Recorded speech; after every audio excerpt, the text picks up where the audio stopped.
Welcome to Get Your Bell Rung Pro Wrestling Podcast, Monday Night Raw recap, March 2nd, 2026. Of course, with me tonight, WCW veteran, author of Looking Up at the Lights, the one, the only Robbie Idol. And also with us tonight, WCW veteran, WWE veteran, Wrestling Hall of Famer, none other than the man, the legend, the myth, the cooker, Bob Cook. Gentlemen, how are you? Good. How you guys doing?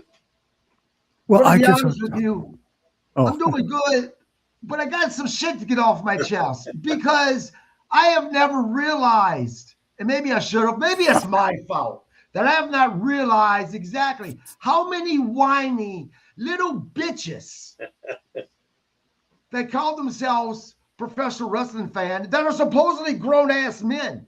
What?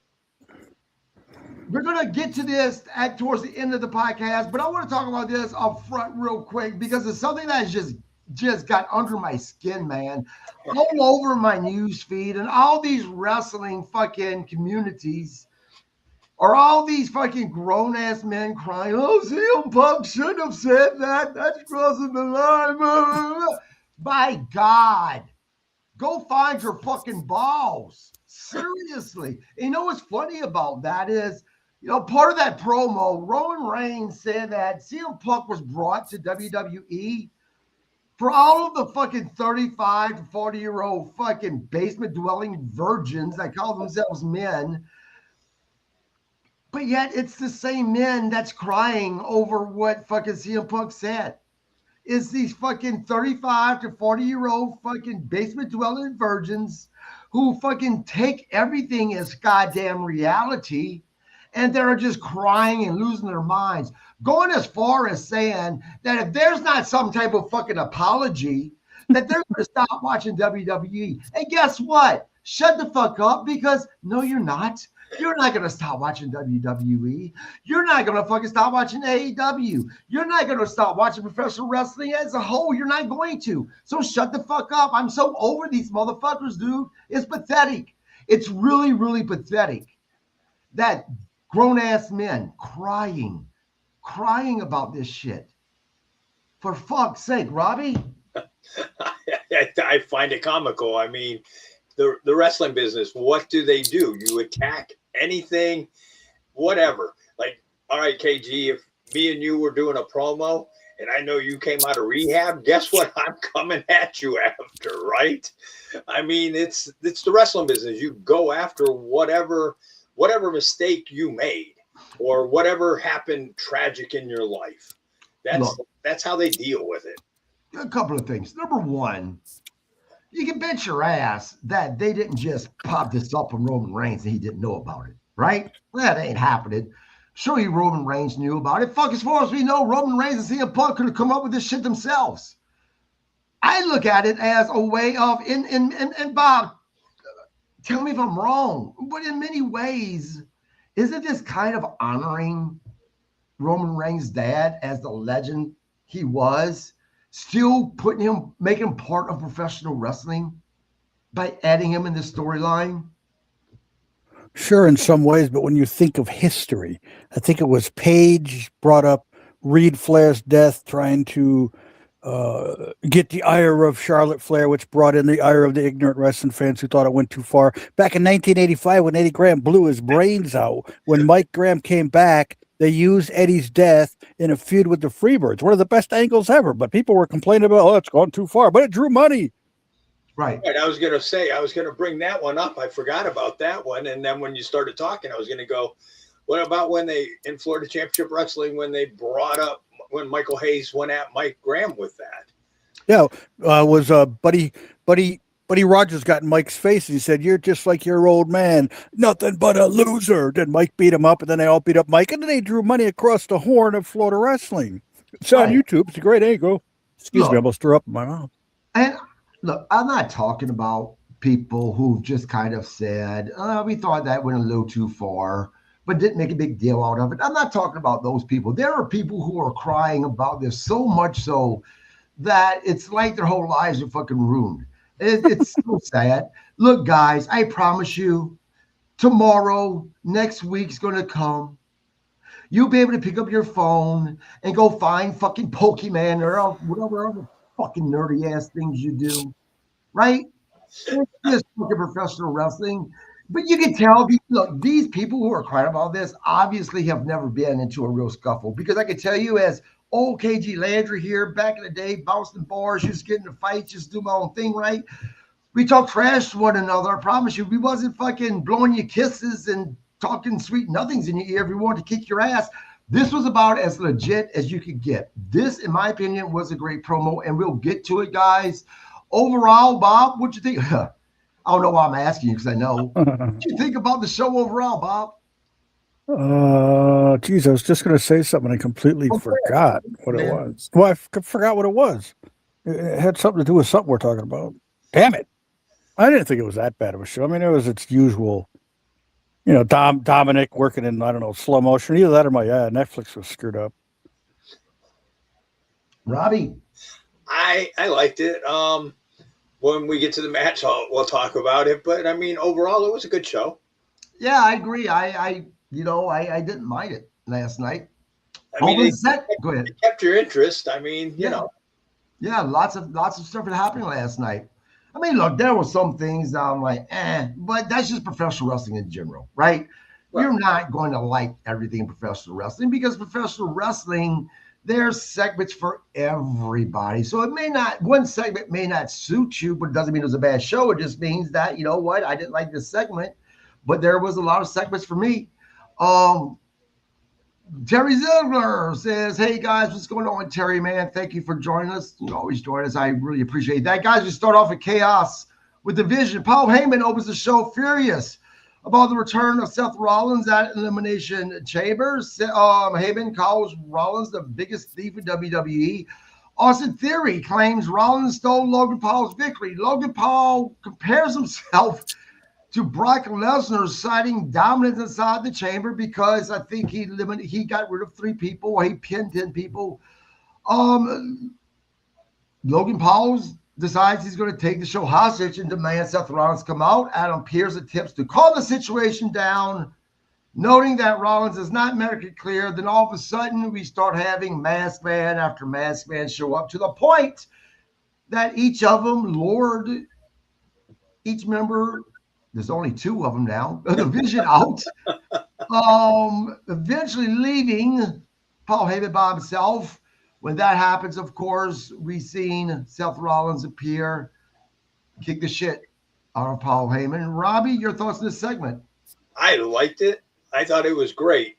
And here we're gonna compare something. Tony Khan, I hope you're watching it and I hope you listen really well. So if Paul Heyman can take that stomp, and you saw it, and he took that stomp. I watched it when they did it the second time, he didn't put his hands in it and protect it. You should be able to do something to the guy that couldn't carry Paul Heyman's used jockstrap to the arena. Don Callis, who is brutal on the mic, brutal as a manager, where Paul Heyman is. I know we might not like him. I know Bob doesn't like him, but the dude is one of the greatest managers ever, one of the greatest talkers. After he took that stomp, that is great. I would kick Don Callis off my show. I would plead, beg, and kiss his ass, and I would go find Joel Gertner and bring Joel Gertner in to take Don Callis's place. But back to last night, I thought it was a great segment, and when I watched Heyman take the stomp and his head went into the mat, I was like, holy shit. That had to hurt. That had to hurt. Bob, I know you're not a big fan of Paul Heyman, man. You must have taken pleasure into watching Seth Rollins shove his face into the mat. Well, first of all, let me address the Pokemon nerd thing. Logan Paul just sold a Pokemon card for $16+ million. So nerd the fuck out of that all day in my book. Anyways, I didn't like the first part of this. There's a difference between being rich and having a Pokemon thing versus and being stupid. Because who'd spend that kind of money on a Pokemon card? Well, I don't know, but he sold it for that. Running around in the city with your cell phone in your hand looking for freaking fucking name. Well, Really? a few years ago, Logan bought it for like $5 million, turned around and sold it for 16. That's a pretty damn good investment. Anyways, back to this segment. I don't like Paul Heyman. It was a long-winded, usual Paul Heyman, boring promo, but I did enjoy the ending, and I don't believe Paul Heyman's head even touched the mat. Go back and watch it in slow motion. I'm going to make a point about it, and I also believe Paul Heyman had padding on his back, which he should because he's an old man who's fat, could have a heart attack, stumbling through catering, choking on a chicken bone. But it was a good segment. I just don't like the beginning with Paul Heyman and his boring, the same old crap every week. Bob must be a Don Callis fan. Not at all. Now, I'm just saying, I said I like the segment. I'm just, Right. Paul Heyman, it's the same old crap every week, blah, blah, No, But it was a good ending segment. I like Heyman. Now we've seen Rollins hit Heyman in the back with the chair, which was remnants of what he did when he turned on the Shield 10 years ago, same ring. That was kind of cool. Heyman is left bloodied and taken away in an ambulance. LA Knight drives the ambulance away. Post-break, we've seen Jimmy Uso attack Austin Theory. Next, we go to Bob Cook's favorite wrestler, Gunther.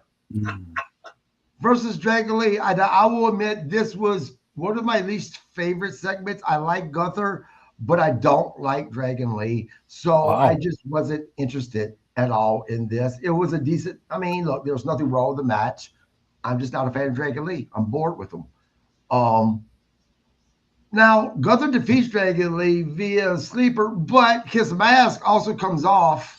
Now, I think they've tried to not really show his face camera-wise, but they should know in the world we live in, there's no such thing as being able to hide shit. There's camera shots, video shots everywhere of Dragon Lee and his face shown perfectly clear. No, but he had makeup on. He did. Robbie or Bob, start with you. Well, you're not going to believe my thoughts. I thought it was a great match, great segment. I had no problem with it whatsoever. I thought Dragon Lee, there's a few times Dragon Lee did stuff. I went, holy macro, and those bumps, those power bombs. All I thought when he took that second power bomb was, he's lucky that ain't the same ring from 30 years ago. Us guys were taking bumps in. Yeah, again, I said the match was fine. I'm not going to dog the match. The match was absolutely fine. I'm just not a Dragon Lee fan. I never have been. Oh, I'm not a fan of either one of them. But, again, credit where credit due. It was a good match. That's all that mattered was the match, Well, and again, I said it was a good match, but I just wasn't invested. Robbie? Oh. I got to disagree with you, too. I actually liked it. I thought it served its purpose. I thought it was good. I liked it. Yeah.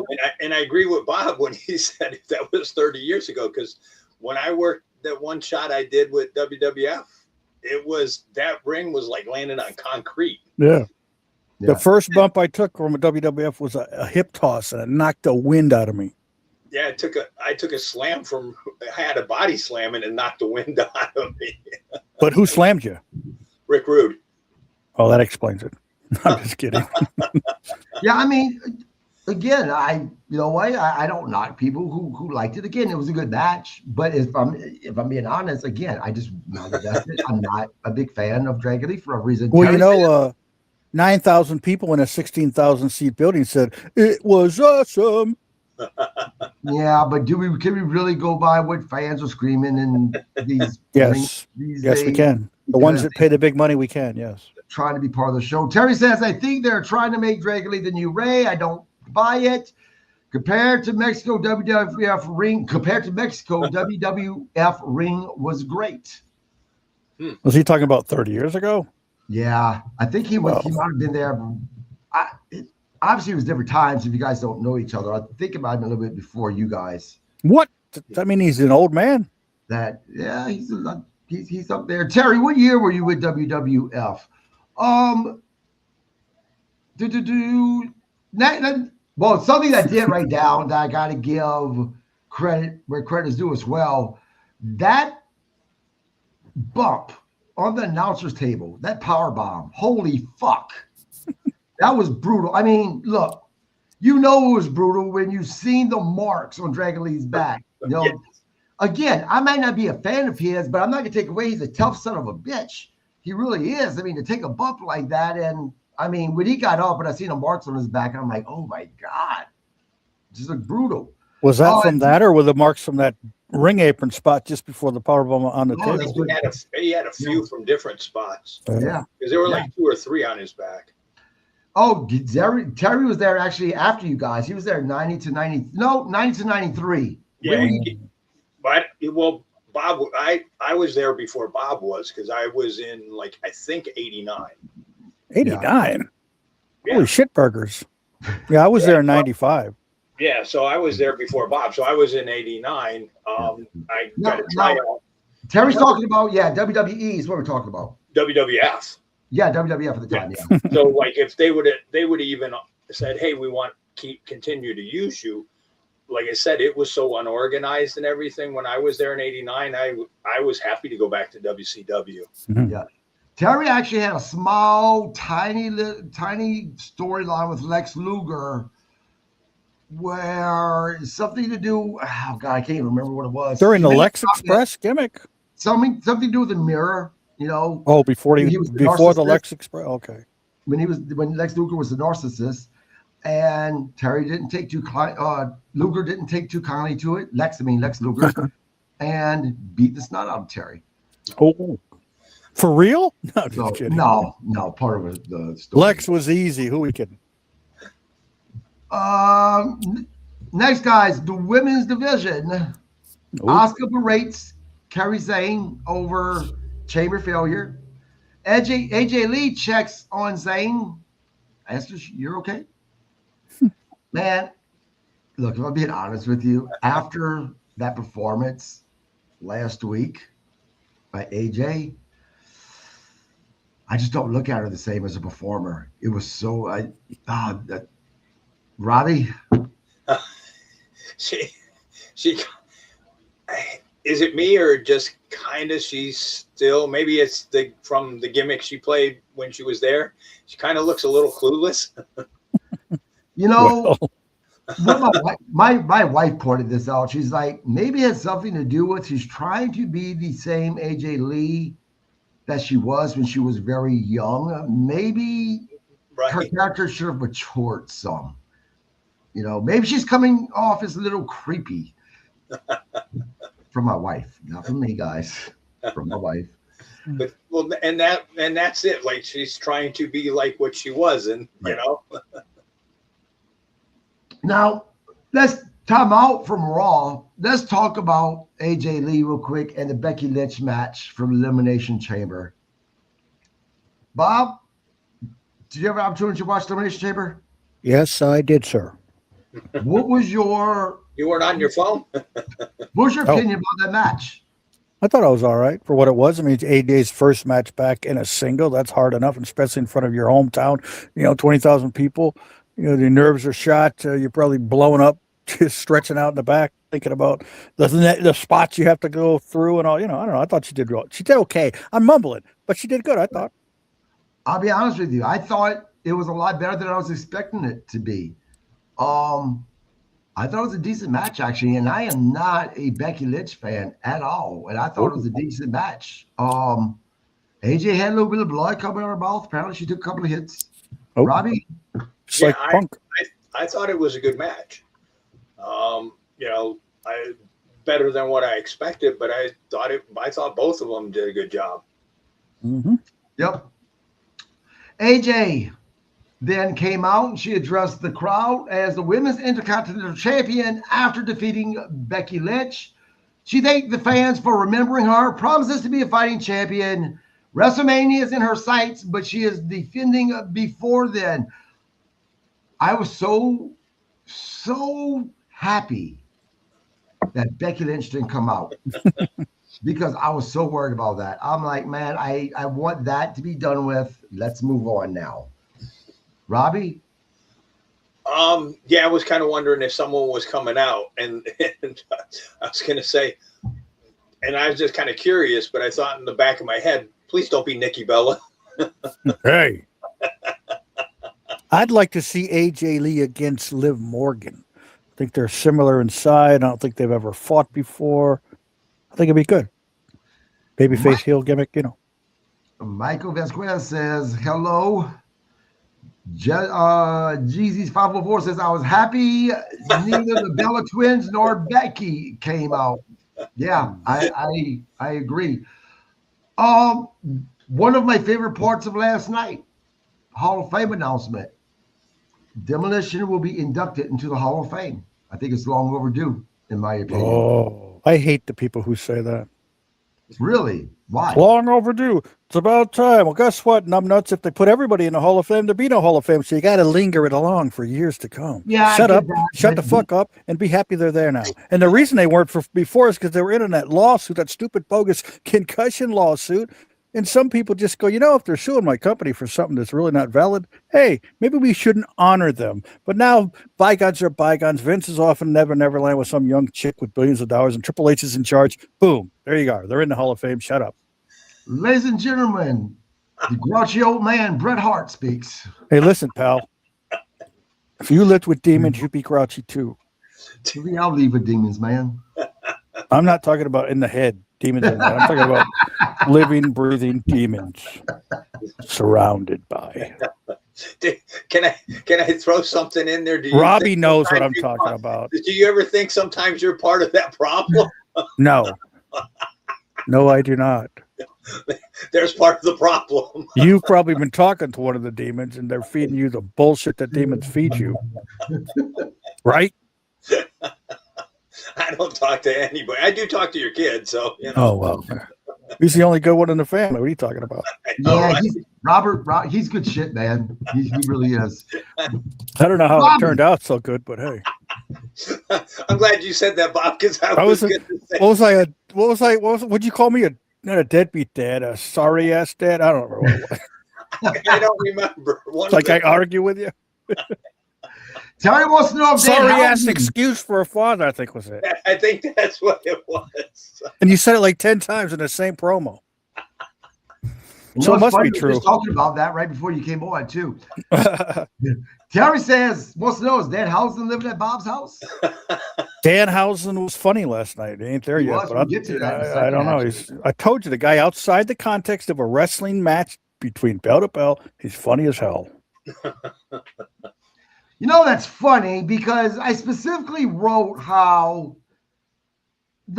talking about how Kim getting booed at Elimination Chamber really wasn't about him. It was more about fans not fucking listening when they get told that the person, Jericho, they just so fucking swore it was going to be, just like they swore also to be fucking John Moxley. What a bunch of idiots they are. Okay? They were disappointed, so they booed Danhausen. I wanted to be like, shut the fuck up, people. Like, look, I am not a Danhausen fan. I'm not. I don't like cheese in wrestling. I don't. But as we talked about earlier, professional wrestling's for everybody. It's just not for me. It's not just for Robbie. It's not just for Bob. It's for everybody. It's just gonna be segments that I don't like, but whatever. It's fine. There's room for everybody. But I'm pretty sure, Bob, that you said, yeah, he should have debuted at Walmart. Well, yeah, I told you, in the context of wrestling, it's a mockery. But if you just have backstage segments and he's, goofing around, that stuff's entertaining to me. And as Matt Cardona and Brian Myers would say, he's very toyetic, which means he'll sell a shit ton of Mattel figures because he sold a bunch of figures, all the other companies that make figures of him. To me, he's a throwback to 1980s WWF. He really is. But I mean, I'm the go to the Elimination Chamber with the box, but you had no idea what it was. Like, right. I goofed around saying it's Moxley. You knew it wasn't Moxley. You knew it wasn't, Jericho. You had no idea what it was. So, when he came out, I'm like, and I saw the women and stuff coming out, and then I saw who it was, and I was kind of surprised that they had signed him. Yeah. But I also said that debut, and I wrote about it, is not an indicator of if he's going to be accepted in WWE because they were booing because they disappointed themselves, right? And I think last night, and we're getting ahead of ourselves, but I think last night proved that he was received pretty well last night, backstage. Well, I don't know if you can gauge that because I don't know if that segment was literally live or if it was taped earlier. I mean, who knows? Right. But Right. the thing is, and I've lost my train of thought. That's twice tonight. Damn it. You know, well, when I say he was perceived better, I mean just from the feedback that I've seen regarding him from fans on different wrestling communities, it was a lot better than previously. Let's get back to Wait. Yeah, I know what I was going to say. go ahead. If Jericho would have came out of the box, you would have had people bitching and moaning that he looks like shit. He's old. He's washed up. Blah, blah, blah, blah, blah, blah, blah. You can't please a wrestling fan. Nope. Hey, they say that about you and I, Bob. Well, we proved tonight they can, because I like the Gunther match. I like the, yeah, there you go. Oh, that we're old and out of shape. Oh, well, that part. Past our prime. I'm still going to the gym at 2:00 in the morning tonight. Robbie, what did you think about Demolition being? Yeah, I mean, you figure, when they were there, I have to kind of agree with you. So I guess I'm a dumbass too in Bob's book. Oh, no, they deserve to go in. It's just that, it's about time, But it's been like a long time. I mean, you're going to put somebody like there's reasons for it, though. But yeah, I understand. But to me, and I think this way about all the Hall of Fame, all the sports, baseball, football, all them, watching the people that go in and stuff or don't get in. I mean, you're going to take a Stacy Keibler and put her in the Hall of Fame before you put a Demolition. I don't know. She did more was for pretty wrestling hot. than what she did. I don't know. She did more for me than they ever did. But we're talking in the wrestling business here, you know. So, but I mean, so to me, that's just when putting like a Stacy Keibler in is a joke. That's a joke. Yeah, but you, me, and the other guy don't know the inner workings of what's going on. Like, they'd love to have Elizabeth in the Hall of Fame, but her family won't let them. They love to have Owen Hart in the Hall of Fame, but the family won't let them. There's there's behind the scenes stuff that we don't understand. Like, I think Cyndi Lauper belongs in the Hall of Fame, but there's a reason she's not there yet. Either she doesn't want it, or they can't come to some kind of financial arrangement. I don't know. But to make sense to me, why a Stacy Keibler went in before Demolition did.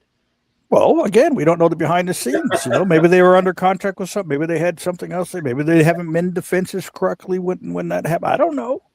They only recently got a Legends deal, so Yeah, I mean, I can see Bob's point. I completely forgot about the lawsuits, and I do agree. Look, if someone's suing my company, you can bet your ass that I'm not going to acknowledge them.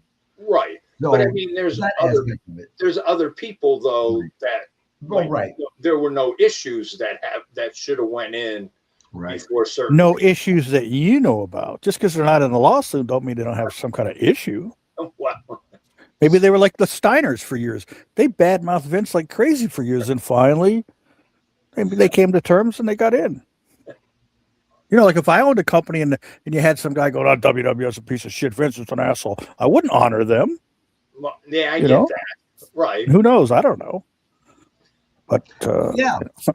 Kids why I want you to stop calling certain women fat because I want them on the podcast. Fuck. I didn't call no one fat. Who did I call fat? Not this week.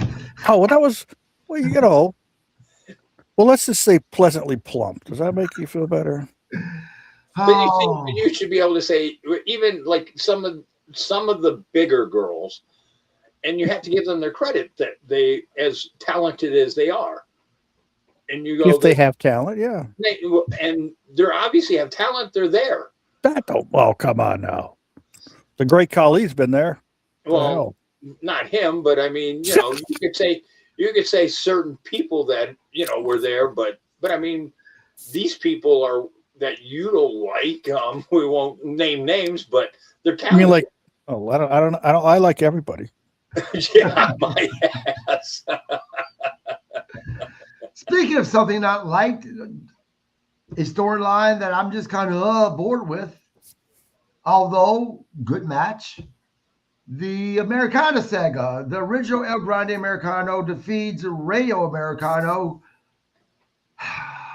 Let's just have what we know that we're heading to, which is a fucking mass versus mass match. That's going to be ultimately what's going to fucking happen. Can we just do that, please?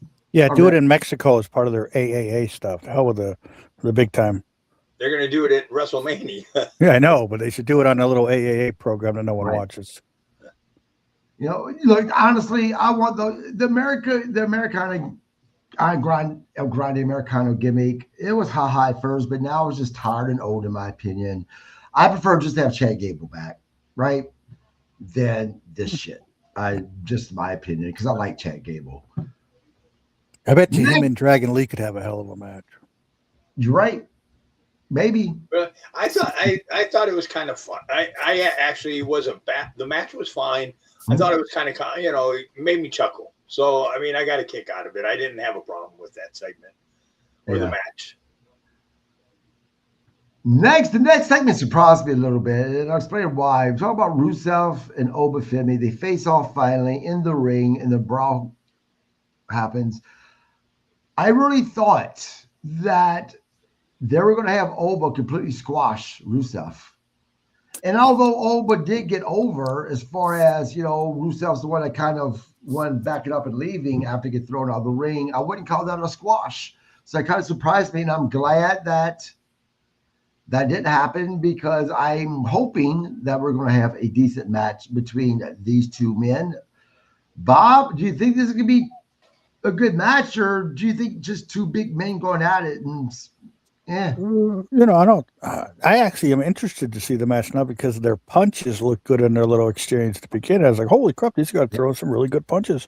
Something Logan Paul and the Usos and Theory can't claim later on in the show. Jesus. Robbie? It wasn't bad. I mean, I'm kind of curious to see how they're going to, what they're going to do. I mean, it did surprise me that, like you said, that they didn't squash Rusev. I mean, I just, in a way, you kind of feel bad for the guy, because he's kind of bounced back and forth between WWE and AEW, and I don't know that they know how to use them.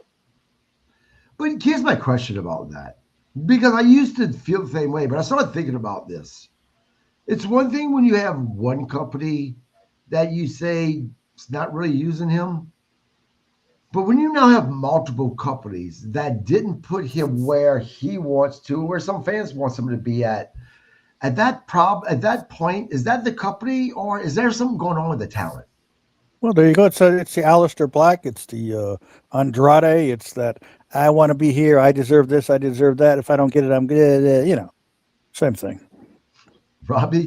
I mean, it could be that, and it could be, some other things. I mean, I'm not a Rusev fan, but it just, but like who he said, Aleister Black and Andrade and stuff like that. I mean, Andrade kind of seems like he found his niche this go around in AEW.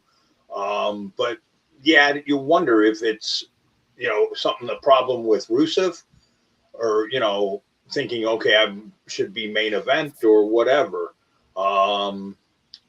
It's just kind of curious. You wonder if they just don't know how to use them, or there's more to it. Yeah. And Terry says, I think Oba and Rusev should team up. New tag champions. I swear to God, I thought about that, because, and everybody has disagreed with me when I said this. And if I was a betting man, I would still put my money on this. That as much as they're pushing Oba right now, I remember another guy they pushed who we all thought was going to be the next monster. And that was Braun Strowman. And we see what happened to him. I think Oba is going to get lost in the mix. I think the same thing is going to happen to him over time.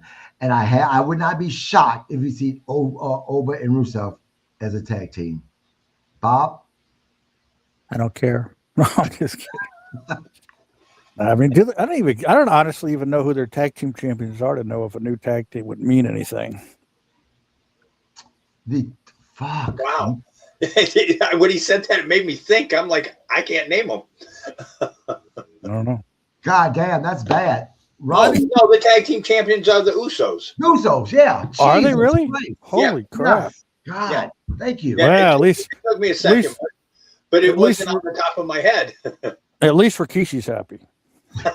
But you know what? That says a lot that the three of us who watch every week couldn't at this moment forgot who the tag team champs were for a sec. That says a lot about the tag Well, team and you division. know what? Here's the sad part. If you just said who the women's were, you would have known it was Nia and Lash. Yeah. And that was right there, and you couldn't think of the Usos. Right. That is bad. Right. But I want your comment on what I said. That I remember once upon a time we had Braun Strowman, son of a bitch, fucking tipping over goddamn 18 wheelers, right?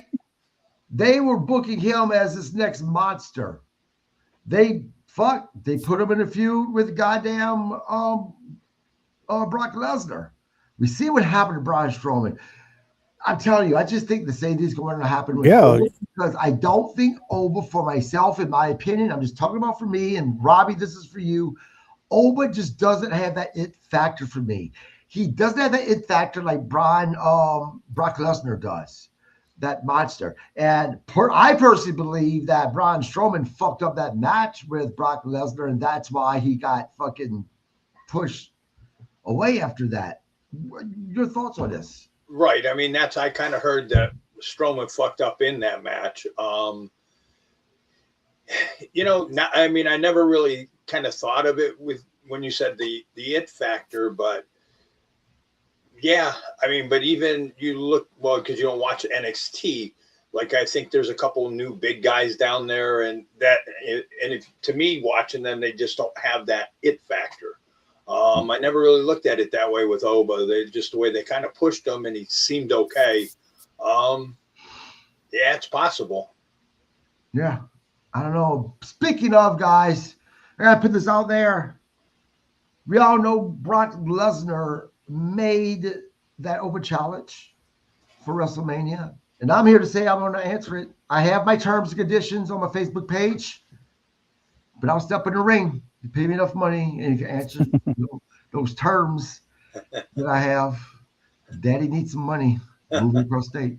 Guys, next, speaking of Usos. Go ahead. I was just going to say, poor Braun Strowman. Now he's eating everything on the menu and probably makes more money than he did in the WWE, and don't have to take one bump. I didn't say poor Braun Strowman. What I'm saying is that they were pushing him to be the next big guy, and WWE, not just WWE, professional wrestling in general, they tend to do that. Very few big guys make it in the business. But again, we don't know the backstage dynamics. Perhaps he was hard to deal with. Perhaps he got an ego. Perhaps he was late. Perhaps he complained all the time. Who knows the reality? Well, kids, why I said I think it had something to do from what I read with that match with him and Brock Lesnar. Receipt. Yeah, because I have to believe, guys, and you two could obviously answer this better than me, but I have to believe that when you have your major star, right? Brock Lesnar's their guy, their major monster, right? When you were telling the next guy that's going to take a spot, here's your opportunity, and then the Brock Lesnar goes and says, I have to imagine WWE is going to listen to that. Sometimes it could be that the person who's truly paying attention thinks that Braun should have progressed better in the ring, and they just didn't see it, and they didn't want to give him more of a chance. They give it to someone else who may progress quicker. Who knows? Geez, this guy's just not getting it. He's not getting it. He runs around the ring and does a tackle, but that's about it. Right. Next, guys, again, we go to Jimmy Uso versus Austin Theory. Jimmy Uso wins via DQ because Logan Paul interferes. Then we see Jey Uso return from that terrible injury that he's already back from. Boy. And with his crutches to make the save. So now we know the answer to, because I brought up, I was wondering whether or not maybe Jey Uso was really injured, so they had to put that in the storyline or not, but apparently not. Apparently he really wasn't injured. Apparently they had plans to do this, to have Logan Paul be put in the Elimination Chamber. It was what it was, in my opinion. It wasn't anything that I write home about. But I'm not going to sit and say that was terrible because it wasn't. I don't know, Robbie. Yeah, I mean, I'm going to use your term. I'm just not invested in the Usos. So, Right. and I guess I was really not even invested in Theory. Right. So, just either one. And I mean, I'm even trying to give the kid a chance with the new character and stuff. But I tell you that I like Theory's new look that he has better than it was. I think it makes him look more of a star, in my opinion. Bob, your thought on this match? I mean, you thought of the progression of Austin Theory since he's been back, since they put him with the Vision.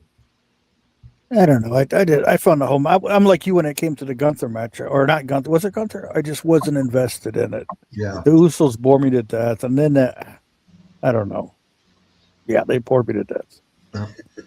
Fair enough. Next, we go to the man that the world, or at least the United States, has been talking about, Danhausen with the Judgment Day, and also with the Raw general manager. Cold Steve. Yeah, I thought it was funny. Yep. And I don't like cheese wrestling, but I'm not gonna lie, I didn't hate this. I really didn't. I thought it was funny when Judgment Day came along, and then Danhausen ended up cursing Dom. But this is the thing: as soon as he did this, that gave away the match. It did. I knew at that point I went, he's going to drop the title, and we're going to have some silly little feud between Dom and Danhausen. I like that he didn't know who the guy in the middle was, though. Yeah. Yeah. That was funny. Robbie? Yeah, I mean, the whole, even with him and Pierce, I mean, even that was funny. Like, yeah. Why is this wet? Because I dropped it in the toilet. He even mentioned that he goes, oh, that big crowd reaction is kind of making fun of the lack of a reaction. I mean, I liked it. I thought it was funny the whole right from start to finish. Yep. We also seen tension is still brewing within Judgment Day. Will they fucking pull the plug already for the love of fucking God? They've made me where I don't care anymore. It's like they've over fucking extended this.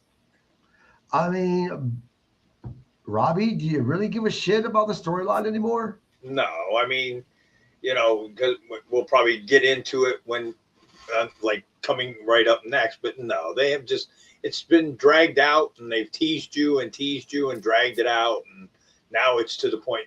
Who cares? Who cares what happens? Yeah, Bob, where are you at with the storyline? Oh, I've been bored with it for months, or probably now years. It feels that way. Guys, next we go to Rhea Ripley and Io Sky. Just a happy departure between the two, kind of. You know what I noticed about Rhea Ripley last night? Go back to watch it. If look at her black lipstick, the top lip, how it's designed. If she's not smiling, just a straight face, it looks like she has a fucking old school mustache. Really? Yeah. Rhea thanked Io Sky for helping her out during her dark period, and Ripley promises to leave WrestleMania as champion for Io. I hope this is leading into a feud between the two.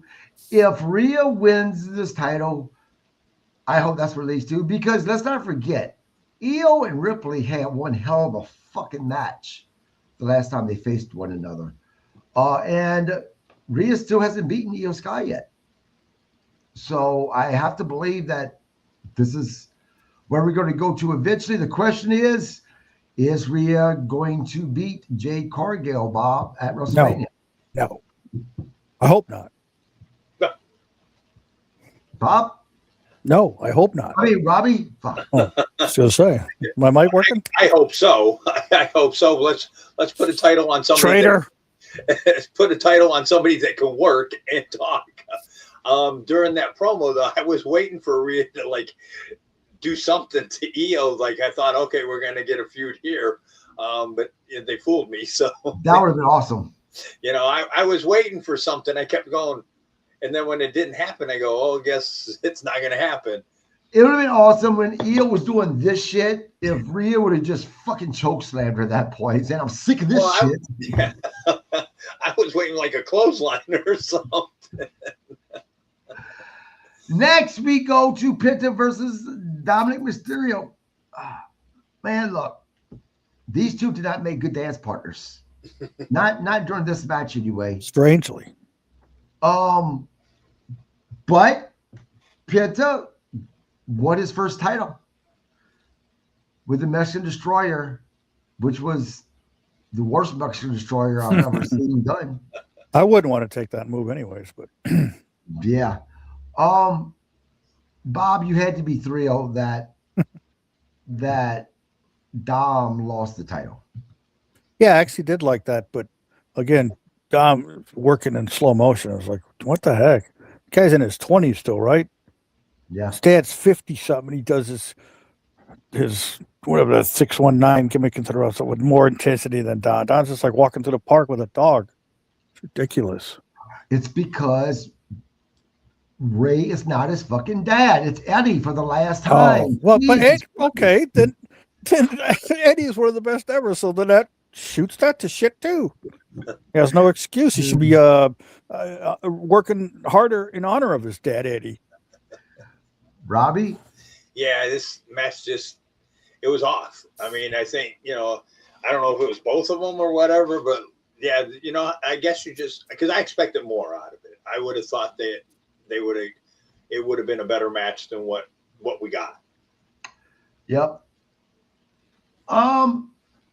We go quickly to a SmackDown preview. Drew McIntyre will defend against Cody Rhodes. This another feud that will not end. I was so happy when Randy won. Because I'm like, yes, good. Maybe we're actually going to get away from this Cody fucking Drew McIntyre shit. Oh, no. And I'll be honest with you. I don't think Drew McIntyre is going to WrestleMania as a champion. I think it's going to be Cody Rhodes against Randy Orton. Maybe a 3. Nope. You don't think it's possibly Cody Rhodes, Drew McIntyre, Randy Orton, and Fatu? Well, I think that's what it's going to be, but I don't think Cody's going to win the title for Friday. No. What do I know? Well, I mean, I don't watch SmackDown anymore anyways, but I don't know. I'm just a fan. I don't know. Robbie? No, I can see it going to a triple threat or a fatal 4-way. I just want Drew and Cody to be done. I want them to move on. Yeah, I agree. Terry says Dom can't work for shit. Next, we go to the closing segment. CM Punk versus Roman Reigns. The key points. CM Punk claims he is in Roman's head. Reminds Roman he brought the Shield to WWE. He says Roman cannot get it done. Ends with deeply personal line about burying him next to his father that every whiny ass fucking world who's living in their mom's goddamn basement, who whacks off dreaming about actually touching the girls crying about. What? Roman calls him Phil multiple times. Says Punk was brought back to entertain those same fans who are virgins dreaming about touching a girl. Basement dwellers. Not to be champion. Saying that it's not your pay grade. Threatens a John Cena style retirement tour, and once again admits that he hates him. I personally loved it. I think that it brought Raw up a grade last night, in my opinion. Cook? Well, first of all, I don't live in a basement, but I do have it on good authority that I get to touch a girl this Saturday. It's been promised anyways. But anyways, I don't know. I found the segment boring, but that's just me. It's the same old stuff, face to face, blah, blah, blah. They've managed to take the biggest star in the business and make the crowd ho-hum when he comes out now. Roman used to get huge props. Now it's kind of like we're all indifferent to it. They're not selling out. I mean, they had 9,000 people in a 16,000 seat building. Something has to be fixed. And I'm not talking about my Mountain Dew because it's already ice cold. Robbie, What did you do to Bob Cook to make him such a bitter person? I didn't do nothing. I just said I get to touch a girl this weekend. How bitter can I be? I can't believe you didn't like the segment. I liked the segment. I thought it was good. Yeah. I mean, I thought it was, you know what, hell of a way to end. It was. I'm not saying it was bad. I'm just saying it was boring. It's the same stuff. Same stuff. India shows on a brawl. Enough with this face to face. Can we get it? You don't like me. I don't like you. We're fighting at WrestleMania. Blah. What more can they say? I pissed in your cereal, by the way. Woo! Oh, really? Well, now I'm really mad. They have 6 weeks from Saturday before WrestleMania. They're going to have to keep this going some way, somehow. They're not going to give it away by letting them touch too many times. I don't think. So this is all we have. You know, well, they still got some tickets to sell. People are whining about that. Yeah, that's true. Even though I heard that this year's WrestleMania has already broken last year's record, which was the biggest record of all time, was $66 million. So it's already broke that record. So even if they don't sell more tickets, they already broke the records. And it doesn't matter if it's because of ticket prices. The fact that it broke the record is all that matters. What I like about this is right now, I mean, CM Punk is doing what CM Punk does, right? Right now, I in my opinion, we are seeing some of the best mic work by Roman Reigns. CM Punk has definitely pushed him, in my opinion, to that next level with cutting promos that he hasn't been before. Well, let's address the elephant in the room, though. Sure. I noticed that the Real American Beer logo is not on the mat anymore. And since they took Hulk Hogan off the product, both in picture and name, fuck them anyways. That's what I say. It's not a very good beer anyway. I don't care. Well, all beers suck. Beer's beer. You can put 10 beers in front of me and I taste them. I go, they all taste like beer. Shit. Yeah. I mean, Robbie, what else can WWE do? Again, we have 6 weeks before WrestleMania. Right. You're not going to see them put hands on each other. You're just not. You know, yes, you will. Well, they might and separate them, but not like what you want to see, Bob. So what do I want to see? Well, they're going to have a few. You want to see more than what these. Well, they're going to have some. They're going to have some. What do they call it? Pull apart brawls, and you know. Well, yeah, but how many times are you going to do a pull apart brawl too? So you know. Well, let's see. 6 weeks, 4 times. We're going to have a pull apart brawl. We're somehow going to have some type of a tag team match. With CM Punk is someone versus Roman Reigns is someone. You know they're going to do that shit. Where Roman Reigns and CM Punk really, they may be in a ring momentarily, but the other one's going to get tagged out. It's going to happen. Don't say that because one of the someones will probably be the Usos on Roman's side. We don't need that. Probably. Well, there you go. It's going to be a 6-man. It's going to be Roman and the Usos. You make Roman team with Logan against Seth and Punk. There you go. Nothing going to happen there. But you know what would be good though if they did, which would be it'd be a swerve. See Punk with the Usos and Roman. He works for AEW. Oh, who works for AEW? Swerve. I just got it when I opened my big mouth. But see Punk with the Usos and Roman with. Yeah, I mean, I feel like they're building more interest towards this WrestleMania this year than what they built last year at this point before WrestleMania.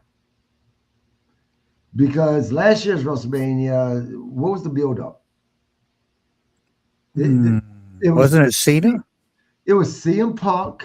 No, CM Punk, Roman Reigns, and Seth Rollins with the whole fighting over he's my wife man. Oh, he's my best friend. Stupid. But wasn't Cena against like Cody one of the main matches? Yeah, that was it. But people weren't into that. Oh, because of how terrible the storyline was. Oh yeah, the heel turn was awesome, but it went downhill from there. Right. Yeah, I think there's definitely more excitement about this one. Here's a question though, and we're going to end on this. With so many people crying about what CM Punk said, Are we going to start hearing CM Punk get booed? Do you think this is the thing that's going to cause people to start booing him? No. No? No. It'll be forgotten next week. Yeah. They're trying. Because, next week, Roman's going to go, you talk about putting me with my father. I'm going to put you with your dog, Larry. Then it'll be, oh, no. Then I'll sprinkle your broken bracelet all over it. Oh, no. Zelda says they're trying to get all the American money they can because next year they lose out. I disagree. Next year they're going to make a shit ton of money. Monies, as Dan House would say, monies. Yeah. Well, and actually, I think the great thing for WWE business-wise next year is they're going to make their money regardless of what the ticket sales or the views are. That should just be extra to them. Well, they might want to wait till the bombs stop dropping in Saudi Arabia to go back there, but that's just me. I mean, you don't got to you don't have to set up those big fireworks again like they did this year. That's a whole nother conversation. Overall, guys, I give Raw a solid B last night. Robbie? Yeah, I agree with you. A solid B. I mean, really, if you think about it, the two bad matches was Theory and Uso and Dominik and Penta. Was there a women's match at all last night? Man. No, the only thing, and not to be like that dick KG or whatever, the only other segment you missed was the Liv Morgan one. Oh, yeah. Liv Morgan with Raquel, whatever. No. Live by herself. Talking about with WrestleMania and against Stephanie. I might have missed it. Really? Jeez. Okay. Yeah. So she was like by a cage and stuff and talking about how good she is, or being the women's Royal Rumble champion. This winning the first all that. I mean, it's funny because watched it. It was a good segment. You kind of looked at her and go, wow, how coming in as this Hooters girl, you were a Hooters waitress, and to think now, look at you now, and you go, got to give you credit, Yeah, well, I must have missed that. I don't know what happened. That's got to make the women feel good, though. They got a 2.5-hour show and not one match. Jesus. Well, cry me a fucking river. How many times has half of the fucking show women's matches? I'd rather see the women wrestle than El Grande Americaco. Yeah, well, I just like watching athletes. I don't give a fuck about the women. Yeah, I don't think there was a women's match last night. So you're saying that Tiffany Stratton, she's on Sol Ruka, I don't give a shit. They're still athletes. I didn't say they weren't athletes. I said I don't care if they're men or women. I thought you were talking about people. But I'm just saying they have to care. I mean, you got a whole show Raw, not have one women's match. I get that, but again, look how many shows that are mostly women. Yeah, but at least we didn't have to see Natty and Maxine last night. That's true. Well, Natty at least, but yeah. So no, yeah, because I didn't realize that there wasn't. Maybe that's what I was so dumb. I'm just joking. Maybe that's why I was so good. But the women got their time though, because they were on a lot of promos. Yeah. And they had segments about them. And I mean, even the segments, obviously you didn't, you missed the segment with Liv. Yeah. I don't know what the hell happened with that. Yeah, I don't remember that either. It wasn't bad. She, it was pretty good. It was just, you kind of know in her background and just go, wow, you think about, starting at Hooters as a waitress, right? And now look at you, you're one of the top draws. What probably happened, why I missed it, is I watched Raw later last night. And even though most of the time there's no commercials on the replay, last night there was commercials on replay, at least on my end. And I fast forward through it. And I'm wondering, was it one of those promos that was in between matches? Yeah, it was in between matches. That's why, because a lot of times you get the entrance commercial, they come back, it's a promo, and then goes back to the match. I bet you I fast forward through it. Yeah, I don't remember when it came up, where it was in the segment. Yeah. Speaking of Hooters, remember Lynn Austin? Boy, she was hot. No. Like in the 80s. She was like the Hooters spokesgirl, like in the 80s. She was a waitress for Hooters way back in the 80s. Yeah, she was like Pam Anderson hot back. Woohoo. And she was married to Darren Dalton. Remember Darren Dalton played for the Phillies? No. I thought you were going to say Ron and Ron. Those no, guys but were Darren dicks. Dalton played for the, I want to say he was a catcher, first baseman for the Phillies. Oh, so you mean he didn't mean anything to life? I get it. So she was married to him, and that was another part of, her persona. Wonder what she looks like now. No, I don't. Shameful. Had no idea who the fuck she is. I just told you. Her name's Lynn Austin. She was a hot blonde. Probably in her 60s now. 1 in a million. Right? I mean, well, I was out actually hanging out with fucking, hot women back then. They actually had billboards with her picture on it, so But he didn't live in Florida, so he wouldn't know. Well, Hooters is only Florida. I don't know. Louisiana, though. Is it? Yeah, we have quite a few Hooters in Louisiana. Matter of fact, I used to go to Hooters to watch the LSU football games back in the day. Quite a few of my friends worked there. So I used to go hang out with them. Okay. To watch football games, and you consider that a life? Okay. Well, no, because it's a sports bar, Bob. I mean, that's how they draw again, let me repeat myself. My friends were waitresses working there, so yes, I was there hanging out with them instead of making. Is that what they call friends benefits? Instead of making googly eyes at fucking signs, I'm actually hanging out with people. Having dreams about women on banners. Yeah. I could go to a bar right now if there's women in there. I could claim I was hanging out with them. Come on.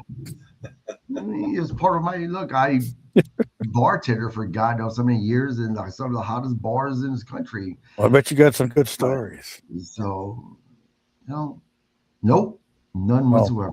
Never met any good famous people that got drunk like Shia LaBeouf. What a punk.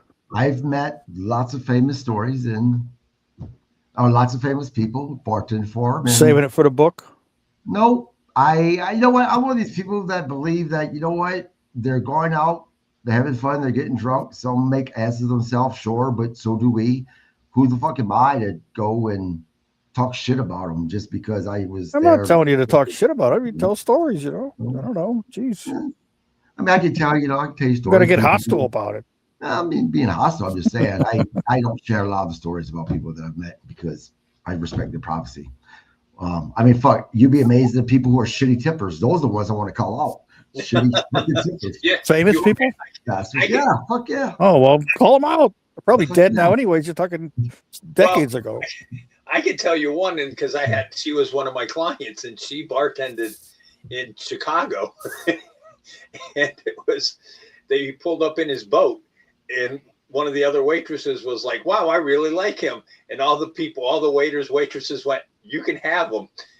And she found out why she got him afterwards, because if they the waiters and waitresses nicknamed him No Tippin' Pippin. Oh, is he a basketball player? Yeah. I mean, look, I was one of my very, very good friends with someone who dominated the national news for having relations with a certain president. I have a bunch of stories about her. Monica Lewinsky? Nope. I had a friend who's dead now, but he was the bodyguard for Morgan Fairchild back in the day, and he did not say flattering things about her. But I won't say what he said. Yeah, I mean, yeah, some of the people that people look up to are not all they're cracked up to be. I'm sure I've disappointed a couple people I've met over. Oh, you said look up to. You'd be surprised about some of the people I've seen pass out with needles hanging out in their fucking arms. True story. Well, there was one night I made a mistake. Jeez, the rest. Anyway, guys, that wraps up Monday Night Raw. We will be back on Thursday to do a recap of SmackDown. Jesus, might as well be SmackDown at this point. AEW Dynamite, because Dynamite's been brutal the past couple of weeks. Well, and you didn't do a review of the Elimination Chamber, so no, we didn't, because I just had shit going on. Well, Didn't had shit going on Saturday. Sunday was the only day I could do it, and other people had shit going on Sunday. hanging out with your friends at Hooters. No, hanging out with the most beautiful woman in the world, my wife. Len Austin. Oh, Hey, the interview you did yesterday with Nikita's granddaughter. Melody. Yes, it was very good. I listened to it. I made a comment, but I guess the comment didn't come through because I was on YouTube. I No, couldn't get it to come up on Facebook. Yeah. I couldn't get the interview to come up on Facebook, so I went to YouTube and never. so I made a comment on you YouTube. know, a lot of people hold on about it. So someone else made the comment. The comments did come through because of the interview. It was such a depth conversation. Right. I waited to a certain point, and I had like 5 questions that I read off at that point. So I apologize for not getting to it sooner. Oh no, I didn't make a question. I made a comment. Well, yeah, questions, comments. I got to it eventually, but it was a while after they came up, just because the conversation was flowing. And it was very good. It was, you know. Yeah, she's good shit. The matter of fact, the Koloff family reunion tour, they're going to be here during the SummerSlam events going on here in Minneapolis this year. So I'm looking forward to that. I'm hoping to be able to talk to them in person. Then she's going to let me know. Neil Koloff, he's going to be on the podcast sometimes in April to talk about the reunion. She's such a great young lady. She really is. And I've heard great things about Neil as well. Yeah, so it's really cool what they're doing with, the whole Koloff reunion tour. It really is. But I mean, if Nikita was, Ivan was Ivan. He was just an awesome person. And Nikita is great. And I mean, me and Bob saw him, and I don't even remember, maybe 7 years ago or whatever, at an indie show. I think it was like 10 years ago. Maybe longer than that. But, just he remembered you, gave me a hug. He was just, class guy. Yeah. Well, look, I told Melody this. I said, fuck, between interviewing Melody and talking about Ivan the man, not the professional wrestler, just the great guy he was. And between meeting Nikita and listening to him talk in his Minnesota accent, not his Russian accent, just fucked my whole childhood up. It really has. Here I am, fearing fucking Ivan Koloff and Nikita Koloff, although he turned heel because of what happened with Magnum TA. At the same time, you grew up listening to someone just talk Russian talk, and the next thing you know, he sounds fucking Midwestern American. It's like, fuck, what's happening here? You ever see that show he used to have? I don't remember what network it was on. It was called Preacher's Daughter. Yeah, I remember that show. Yeah, it was a good show. Yeah, but I'll tell you a funny story about Ivan when we were going up and doing TV with WCW.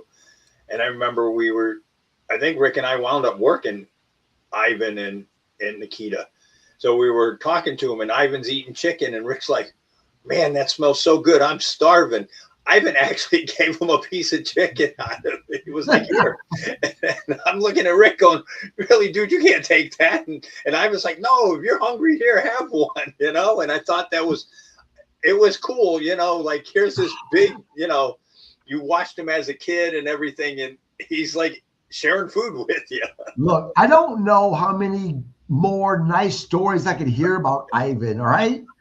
Because, again, it messes up my childhood remembering, the Russian bear and being this murderer, basically, right?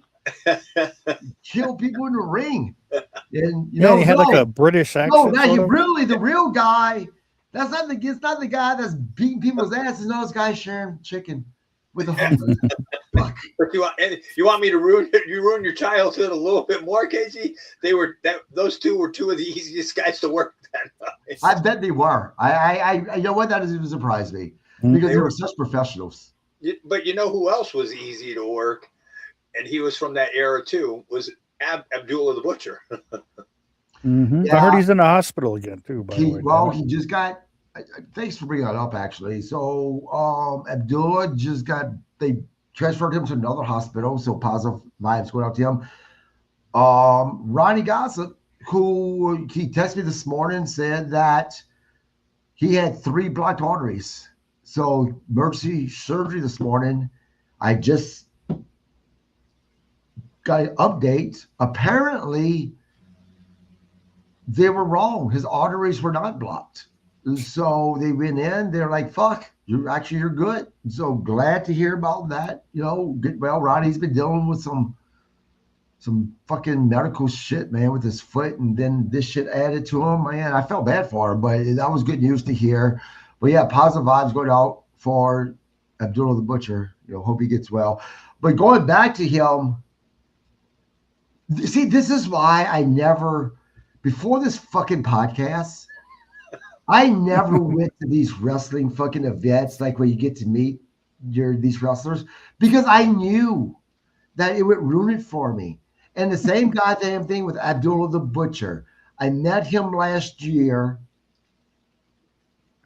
I'm sitting there talking to the guy as he's joking around and smiling. What? Abdullah the Butcher doesn't smile? What the fuck, man? Shit. Terry Funk and I helped put his girdle on one time in a dressing room. It's not a pretty sight, but it's a memory. That's like I met Boogeyman. Now, by the time Boogeyman got into the industry, I was an adult, right? So I was smartened up, as smartened up to as a fan should be. That, when I was a little kid, this is reality. Wrestling's, reality. In my young head, it wasn't, predetermined shit. Now I was an adult. No, I know that's predetermined, right? But still, the Boogeyman had this look, and met the guy. Nice guy, super nice fucking guy. Had a conversation with him. And after that, the meet and greet aspect of it, I'm hanging out in the restaurant with Sonny from Glow and Darla Staggs, Abdullah, a bunch of those guys. And here walks in this restaurant this super clean cut cat, man, dressed real nice, decent looking dude. But there was something familiar about him. And it's either Sonny or Darla. I'm like, that's familiar. Who's that? They're like, that's Boogeyman. Wait, get the fuck out of here. Dude, night and day without his freaking makeup on. Night and day. I mean, the guy that eats worms, and then you see him just so well dressed. I'm like, get the fuck out of here. Well, Abdullah the Butcher in his day wrestling, he always used to dress really nice in a suit and a Pompadora hat and a scarf. And yeah. It's okay, baby. Yeah. Didn't want to see that. That's like, I got to meet Kamala. I wish I would have never. Let me rephrase that. Super nice guy. It's not that I mind meeting him. It's the fact that Kamala doesn't speak English. He's the Uganda warrior, Here I am talking to him, and he has his Mississippi accent. I'm like, fuck, Kamala's country. What the hell? Yeah, but see, good thing you weren't backstage. When I did my shot with the WWF, when I walked in the locker room, it was hysterical. Sitting in the back in the locker, reading the Wall Street Journal with thick Coke bottle glasses is Hacksaw Jim Duggan. You want to talk about ruining an image? Yep. Ronnie, man, I was just talking about you. I was telling him about, your surgery and what happened. Glad you're doing well, brother. Get well, Ronnie. Get well soon, bud. But you want to talk, like ruin the image because, we think you thought of Hacksaw Duggan as this goofball or whatever. And here's a dude, like reading the Wall Street Journal. Yeah. Matter of fact, going back to Ronnie, he's going to be on the podcast in a couple of weeks. But Hacksaw, I just found out, and I don't know how I missed that. This past weekend, he was at an event that was like 10 miles from my house. I Oh, found wow. out after the fact. Like, get the fuck out of here. I wish I would have. I would love to be able to. I met Hacksaw when I was a kid. But going back, you say good thing I wasn't at whatever place. I'll be honest with you. I'll send out emails to like AEW or even WWE if they're coming near to see if I can get a pass to come take pictures and stuff like that because I'm trying to build something here. But I don't want a backstage pass. I don't want it because I already gotten to know too much about professional wrestling for becoming friends with professional wrestlers. There's not much magic there, in my opinion, right? Compared from whenever I was a kid, but there's still that little bit there, and I don't want to lose it. I don't want to go backstage and amongst the guys. Just don't want to. If I can meet one-on-one without having to see what's going on backstage, I prefer it that way. But I don't want to. I don't want to see it at all. Go ahead, Bob. I was going to say that's like me. I don't want to meet David Copperfield and find out he's not really a wizard or a warlock. Right. That's like for when WWE, whatever it's called, the show that they do on Netflix. Unreal. I didn't want to watch it at first. But of course, curiosity always gets the cat. And I was pleasantly surprised that, in a way, it was pulling back the curtain. But at the same time, it was about things that already happened, right? So it really wasn't ruining too much. But at first, I'm kind of against it a little bit because as a fan that actually I truly love professional wrestling, as Bob just said, I don't want that magic. Like, I don't know. I don't want to know how shit's done. I already know too much. I've had too many guys that I've become friends with that's talked in front of me that I'm like, I don't want to hear the shit. Like, I don't want to know how you manage not to break your fucking neck when the Canadian Destroyer's done on you, right? I don't want to know the trick because when I see the move done, I still want to have that response of, oh, goddamn. I do. Or that move Logan Paul did to Javon Evans in the chamber. Holy shit! I thought for sure he broke his neck. Yeah, I'm like, Jesus Christ.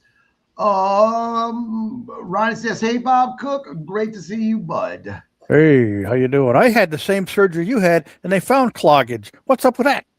Obviously, Ronnie, to say that to Bob doesn't know Bob, does he? Bob don't like people, Ronnie. I've been around him for 40 years. Somebody comes up and asks him for his autograph. He's pissing and moaning the whole way home afterwards. Yeah, right. No one ever did that, so you're lying. It was always, hey, not to go back to the fat chicks. It was always the fat chicks that wanted an autograph and a picture. Bob, I think you're so full of shit, and I'll tell you why. There's not a person that I've mentioned your name to that has not had a reaction of, holy shit, Bob Cook. Either I've heard good shit or love Bob Cook, something always positive. Now, I've got to know Bob. I'm like, really? Like, that's like saying nice shit about Robbie. Like, what? Or like Mick Foley said, the most contentious. What's the word? The most I don't know what he called cantankerous. What the hell is the word he called? That's me, a contentious person. That's because they haven't hung out with Bob on a regular basis. But at the end of Mick's speech, he said, "I love you, Bob." So there. You know what? So in May, we are going to FanFest 4, and Mick Foley's having his one-man show there. And I swear to you, if I'm able to get his attention to say, hey, Bob Cook's my co-host, I want to hear this story in person. Oh, jeez. I swear to you, because I want to hear it in person, because I was able to hear a little bit of the video, but I wasn't able to hear the full thing. So I want to hear the full story in person. And if that means I'm going to have to go to Mr. Herb Simmons, because Herb will talk to me and say, Herb, could you do me a favor, man? Could you please ask Mick Foley to tell that story and let him know that a big nobody, a fan, I'm a nobody, but I do a podcast with Bob. I want to hear that story firsthand. I'm going to. I'm Yeah, going to hear the story. the firsthand. contest. The contest. Yes, I'm definitely going to hear it firsthand. You know, talking about FanFest, let's talk about my wife's always like, why are you always talking about your podcast? It's because I'm proud of her and because she's such an angel. I didn't realize this. FanFest 4 is the weekend of Mother's Day. Now, my wife's coming with me. She didn't say, that's Mother's Day. Really? That's what you can make me? Like, I honestly am an asshole. I didn't even realize it was Mother's Day. She said, fine. If you can go, I'm coming with you. That's the type of woman that I'm married to. Fucking Mother's Day.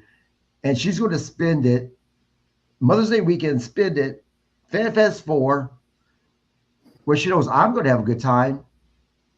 But she does not like professional wrestling. She curses me because she knows more about professional wrestling than she thought she ever do. I swear to God, there's times where my old brain goes limp and I can't think of someone's name. And she's like, oh, that's so-and-so. Like, how the fuck you know? Like, fucking sad. Yeah, Terry says, so is mine. Right? Yeah. Well, and I can say the same for Sheila. She puts up with wrestling and everything, but she wouldn't tell you. But I will tell you what we have done, and you'll get a kick out of it. I wound up getting meet and greet tickets to go see Ginger a few years ago. Ginger Lynn? Does not like hardcore heavy metal. My wife made the best time of it all.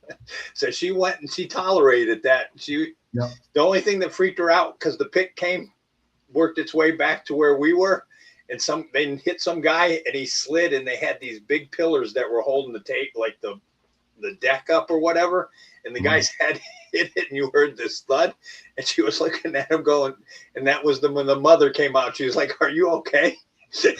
My wife's the same way. My wife knows that I love the Deftones and I love Tool. And I assure you, if Tool or the Deftones came to where we were near, either she would ask me if I want to go or she would surprise me with tickets, even though she hates my type of music. Because I like hard shit, right? Not that the Deftones or Tool is very hard. I mean, I love like Lamb of God and shit like that as well. But I love Tool and Deftones. But yeah, she would. She would 100 buy us tickets to go, and she'd sit there with a fake smile on her face, I like Tool also, but you couldn't pay me to go to that other shit Robbie's talking about. Now I would go to see U2 or Pearl Jam. I saw Pink in concert. She was unbelievable, but that's about it. My favorite, as much as I like hardcore death metal, my favorite male artist, and he's no longer with us, but I just think he has the most incredible voice, is Chris Cornell, because Chris Cornell could do everything from heavy metal to just some of the most beautiful music you've ever heard. Love Chris Cornell.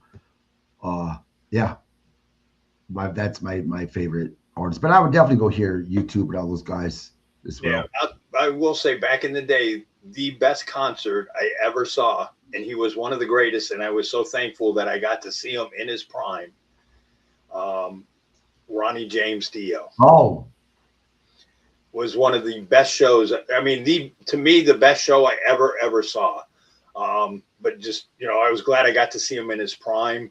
And, you was asking me for a story, Bob. Let me tell you a story because it's about a band.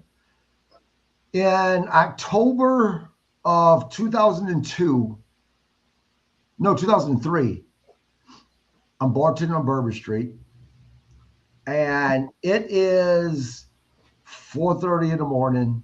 Now, people don't think Bourbon Street closed, the bars closed. It does. Once the crowd dies down, we close. And the crowd had died down, and we had last call. And I'd worked a double, so I was fucking tired. Well, all of a sudden, I see these guys walk in. There's a group of guys and some girls, but the guys had on fucking overalls. They just looked like they were poor, straight from the trailer park. And next thing I know, Sonny Trusclair, who, by the way, just passed away, great guy, he said, Kevin, he's like, we stayed open. I'm like, what? He's like, we're staying open. I'm like, for what? He's like, because they walked in. I'm like, give a fuck about these idiots. Like, I'm not making any money off these fuckers. Well, come to find out, these guys, Robbie probably know the name of the group, POD. Yes. It was them. And talk about, that's the night I learned the most important lesson ever. Never look at someone's appearance and judge them. Because we stayed open until about 8:30 that morning. And by the time they left, I had such a great time with them, and they tipped me over $2,000, almost $2,000. But and you want to hear a funny story about, you know who the drummer is married to from POD? Who's that? Tatiana from Ginger, the lead singer. Oh, really? Yes. I should have known that. Yeah. So that's that, because it was funny because I had seen, I think I took I think me and Robbie went to see him the second time I went. And I think POD was with them. And I was like, when I saw the lineup, I was like, wow, that's a weird combination. And then I read somewhere that she was married to the drummer. I go, now it makes sense, Yep. that they're touring together. Yep. Some of the nicest guys I've ever met. And I'll leave it at this. My least favorite person I've ever met was Bret Michaels. My least favorite. Really? Well, you know what's funny though? Did you ever watch, and it was the documentary on VH1, Mm-hmm. like the death of hair metal or whatever? Yep. And what was funny, because, I don't remember if Brett was on there or not, but I know Joe Elliott was on there. And it was, to me, the first two albums Def Leppard did were good. Hysteria, I hated that album, and I thought that was shit. But listening to Joe Elliott, and I was like, God, what an arrogant asshole you are. And then they would bring Janie Lane in. And I was like, wow, this dude is just down to earth and everything. Janie Lane is I got to meet him probably 3 months after that. And I got to hang out with him twice. That's awesome. After that, one of the most down to earth guys you'll ever meet. It's not, I mean, I'm not saying it's sad that he got to be known only for Ward, but in a way it is, because he was such a talented songwriter, and some of his solo stuff that he's did that most people haven't heard of is just incredible. Yes. I mean, he was such a great artist. He really was. Yes. And one of the greatest voices of that era. Yes. 100%. Anyway, guys, that's a wrap. Bob, what was your grade for Raw? B-. Wow, I was expecting, based upon our conversation in our little chat, I was expecting a C- from you. I never know which way you're going to go. Well, because there was no women on this show, I probably should go C-. But Gunther's match was good. I can't think of the others offhand. Made you fall over in your chair right there. You know it. Yeah, because I'm the one that was like, Gunther's match, just because I wasn't invested in Dragon Lee. Again, it was a good match. It really was. I'm going to go back and make sure Paul Heyman didn't really hit his head. The way it looked, I think the blood was fake. The way it looked, though, it looked like he put his head into the mat, because there were no hands, no nothing. I was like, well, he probably did, but Seth doesn't really drive the foot, so yeah, I'm sure they practiced it. Probably. I mean, how can you tell if Paul Heyman's head went to the mat or not when you have all of this happening? Anyway, guys, again, please subscribe to the podcast. We will be back to do a recap of Wednesday Night Dynamite. Find out if you loved it, if you hated it, was it just okay? Who knows? And also, you never know who's going to be in here. Is it just going to be me and Robbie and the Grizzle Vet? Will it be Bob Cook? Will it be George? You never fucking know. I noticed HBO finally put Collision from Saturday on their channel. Yeah, I don't know what's their deal, man. Sometimes it is annoying because sometimes I go to watch the replay and it's just not there. Did you watch Collision? Not yet. I didn't know they put it on. I need to go see that. I'm glad that they put it on. I checked and it wasn't there. I need to. If Megan Bain's not on it, I don't care. And on that note, guys, you guys have a great night.